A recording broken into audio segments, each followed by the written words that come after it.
So that's why, it would benefit you if you could separate running fowl, that you're raising from your conditioning fowl that That's are already stocks and healthy. Okay.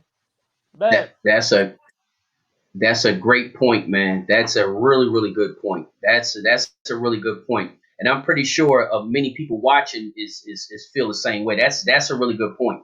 That's a really good point. And like you say, with that rain, with that CRD, they mess around, drink out the water. And like you said, there's no guarantee. But again, it increases the chances, especially if they get exposed to it and it's already dormant in them. No, that's a good point, man.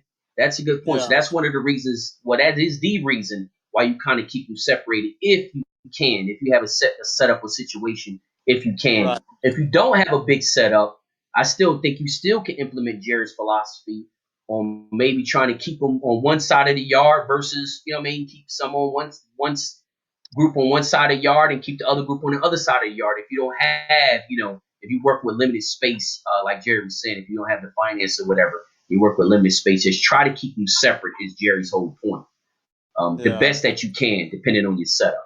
Yeah. Especially the younger ones coming up, honestly though, the drier you can keep them, the more dry you can Mhm. keep them until they get, 3 months old, 4 months old, what I mean? You can turn them loose, but up until then, the drier you can keep them, the more healthy they're going to be. You know what I mean? But and then don't overcrowd.